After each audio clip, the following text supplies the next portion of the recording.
Hello guys, कैसे हैं आप सभी। आई होप कि बहुत अच्छे होंगे और अपने अपने कामों में व्यस्त होंगे, मस्त होंगे। तो गाइस आज हम फिर हाजिर हुए हैं नई कटिंग के साथ, नई मोटिवेशन के साथ। तो आज गाइस हम स्टिचिंग से ही संबंधित 5 टिप्स देने वाले हैं आप सभी को, जो अभी नई बिगनर्स हैं, स्टिचिंग सीख रहे हैं।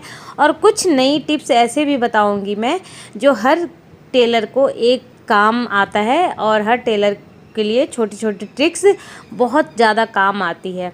कभी कभी ऐसा होता है, बहुत छोटी सी चीज़ होती है जो हमारे को याद भी नहीं रहता, भूल जाते, दिमाग से उतर जाती है। सबसे पहले चलते हैं हम अपने बिगनर्स जो अभी स्टिचिंग सीख रहे हैं उनके लिए। सबसे पहले आप सभी जो भी आप स्टिचिंग सीख रहे हैं, तो स्टार्ट आप सूट सलवार ब्लाउज से स्टार्ट मत करिए। एकदम सिंपल से सिंपल कपड़ों से स्टार्ट करिए, जो आपको एक बार में समझ आ जाए। मतलब एक दिन आपने सीखा, दूसरे दिन आपने खुद कटिंग करी, तीसरे दिन आपने खुद स्टिचिंग करी। मतलब इतना आसान तरीके से आप कपड़े को स्टिच करिए। तो सबसे पहला हो गया सादा पजामा, बिल्कुल सिंपल पजामा जो डेली वेयर में डालते हैं, घर में डालते हैं। और छोटे बच्चों की निक्कर हो गई, सादा पजामा हो गया, और लेडीज़ में पेटीकोट हो गया। ये 2 से 3 चीज़ें ऐसी हैं कि आपको 2-2, 3-3 दिन में इसकी कटिंग समझ आ जाती है। कपड़े को किस तरीके से फोल्ड करते हैं, कैसे रखते हैं, कितने इंच पे कटिंग करते हैं, ये चीज़ आपको बहुत ज़रूरी है समझना।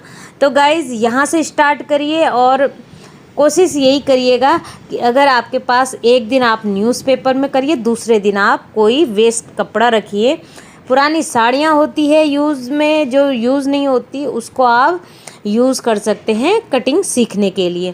जब भी आप कोई भी कपड़े की कटिंग सीख रहे हैं तो आपको बॉडी से ही नाप ले करके कटिंग करनी है, क्योंकि बॉडी से नाप लेके आप हर तरह के कपड़े की कटिंग कर सकते हैं। आपको कपड़े से नाप नहीं लेना है, कपड़े से नाप तो आप बाद में भी ले करके बना सकते हैं, लेकिन बॉडी के नाप से आप इस समय सीखेंगे तो बहुत बेटर रहेगा। जो सिलाई सीखने के टूल्स होते हैं, सीधा स्केल होता है, कर्व स्केल होता है, इंची टेप होता है, चौक होता है, कैंची हो गई, इसको बिल्कुल प्रॉपर अच्छे से आपने अपने पास रखना है, क्योंकि इसके बगैर आप सही से नाप नहीं लगा पाएंगे। और स्ट्रेट लाइन खींचने के लिए आपको प्रॉपर स्केल रखना बहुत ज़्यादा ज़रूरी है। इससे आपको सीधी लाइन खींचने में आसानी होगी। ये छोटी छोटी ट्रिक्स है। और तीसरा ये है कि आपको एक डायरी बहुत ज़रूरी है बनाना, जिसमें आप पूरी ड्राफ्ट बना सकते हैं कपड़ों की। जो भी आप ड्रेस सीख रहे हैं उसकी ड्राफ्टिंग करनी है, उसके बारे में आपने लिखना है। जब भी कोई ड्रेस हम रेडी करते हैं, सिलते हैं, कटिंग करते हैं, तो उसके नेक पे डिपेंड करता है कि उसका तीरा हमें कितना रखना है, शोल्डर हमें कितना रखना है। तो देखिए डीप नेक है तो उसका शोल्डर अलग कटेगा, तीरा अलग कटेगा। और अगर हमारा छोटा नेक है तो उसका तीरा अलग कटेगा हमारा। और अगर हमारा कॉलर नेक है तो उसका तीरा अलग कटेगा। तो गाइज़ एक एक चीज़ बारीकी से बताई जाती है इसमें, तो इसको हमें डायरी में नोट करना बहुत ज़्यादा ज़रूरी है। यहाँ पे मैं बहुत छोटी सी बारीकी सी बात बताती हूँ कि जब भी आप कोई भी कटिंग सीख रहे हैं, न्यूज़पेपर में सीखिए। सबसे पहले कोई भी पेपर में सीखिए, चार्ट में सीखिए। और जब भी आपके जो भी सिखाने वाले मास्टर जी हैं, वो जब सिखाते हैं, आपको बताते हैं कोई भी चीज़, उसको बहुत ध्यान से देखिए कि वो कैसे बता रहे हैं, कितने इंच पे तीरा रख रहे हैं, कितने इंच पे गला रख रहे हैं। ये बहुत ज़रूरी है, सबसे ज़्यादा ज़रूरी है कोई भी गले पे और तीरे पे ध्यान देना। ये आपने ध्यान दे दिया तो पूरी कटिंग आपको समझ आ जाएगी। तो उसे बारीकी सी देख करके आपने न्यूज़पेपर में फिर 2 से 3 बार आपके मास्टर जी बताएंगे, उसको आपने 3-4 बार दोहरा के निशान लगाना है पेपर में। उसके बाद उसको आपने अपने मास्टर जी को चेक कराना है, उसके बाद उसकी कटिंग करनी है।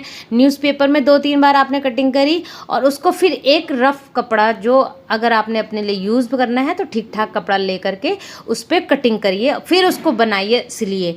फिर आपको एकदम से समझ आ जाएगा कि जो भी ड्रेस आप कटिंग कर रहे थे वो एकदम से आपको समझ आ जाएगा कि कैसे कटिंग करनी है। 2-3 बार आप एक ही ड्रेस को प्रैक्टिस करेंगे तो एकदम प्रॉपर आप सीख जाएंगे कि इस ड्रेस की कटिंग इस तरह से होगी। देखिए फ्रेंड, अब आते हैं हम अपनी मशीन पे, सिलाई मशीन पे।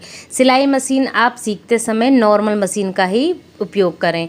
नॉर्मल मशीन अगर हाथ वाली है तो हाथ वाली से सीखिए, अगर पैर वाली है तो पैर वाली से सीखिए। अगर बहुत ज़्यादा दिक्कत आ रही हाथ वाली चलाने में तो आप पैर लगवा सकते हैं उसी नॉर्मल मशीन में। आपको ज़्यादा बड़ी मशीन ख़रीदने की ज़रूरत नहीं है, ज़्यादा हाई फाई मशीन ख़रीदने की ज़रूरत नहीं है। नॉर्मल मशीन से ही आप सिलाई सीख सकते हैं। कि बहुत से, मुझे तो छोटी से पुरानी मशीन से मैंने अपने काम को स्टार्ट किया है और उसी मशीन से काम करके मैंने नई मशीन, अम्ब्रेला मशीन ख़रीदी है। जब प्रॉपर सिलाई सीख चुके हैं अच्छे से और आपने स्टार्ट कर दिया है बाहर के कपड़े सिलना, तो आप यहाँ पे मशीन में इन्वेस्ट कर सकते हैं। फिर आप अम्ब्रेला मशीन ख़रीद सकते हैं और बजट ठीक रहा तो आप जैक की मशीन भी ले सकते हैं। इसमें हैवी से हैवी कपड़े हम सिल लेते हैं और बहुत अच्छा लगता है सिलना। तो धीरे धीरे आप अपने काम को करिए, सीखिए अच्छे से प्रॉपर, फिर उसके बाद अपने मशीन में इन्वेस्ट करिए। तो ये ही एक तरीका है बहुत अच्छे से सीखने का और काम आगे बढ़ाने का। अगर आप चाहते हैं कि बुटीक खोलना तो बुटीक भी खोल सकते हैं। आप अच्छे से सीखिए सिलाई, उसके बाद सीखने से ज़्यादा आपको एक्सपीरियंस होगा काम करने में। जितना आप सीखेंगे उसको और अच्छे तरीके से जितनी सिलाइयाँ करेंगे उतना ही आपको एक्सपीरियंस होता रहेगा सिलाई में। तो गाइस, किसी भी काम को करने से ही सीख आगे बढ़ा जाता है, खाली सीखने से नहीं। ये तो कुछ 5 टिप्स थी बिगनर्स के लिए। अब आपको हर टेलर के लिए बताती हूँ। जब भी कोई कस्टमर आते हैं दुकान में तो आपको मुस्कुरा के प्यार से बात करनी चाहिए उनसे। अगर आपके कस्टमर दोबारा से रिपीट होए तो आप उनकी पसंद के कपड़े सिल के दीजिए। जो भी डिज़ाइन बताते हैं प्रॉपर उसी डिज़ाइन में आप उस ड्रेस को बना के दीजिए। जब भी मार्केट में नए ट्रेंड की ड्रेस आती है, नया डिज़ाइन आता है, तो आप अपने कस्टमर के साथ शेयर करिए। उनको बताइए कि आजकल ये ट्रेंड में चल रहा है, इस तरह के ड्रेस बनवाइए। तो कस्टमर इससे बहुत जल्दी खुश भी होते हैं और आपसे राय भी लेते हैं कि उन्हें किस तरीके से कपड़े बनाने चाहिए। और आप कुछ नया बताएंगे हमेशा तो वो आपकी दुकान में बार बार आएंगे कि आपकी दुकान में उनको नए नए डिज़ाइन की ड्रेस पहनने को मिलती है। इससे आप अपनी दुकान में कस्टमर बार बार रिपीट करवा सकते हैं।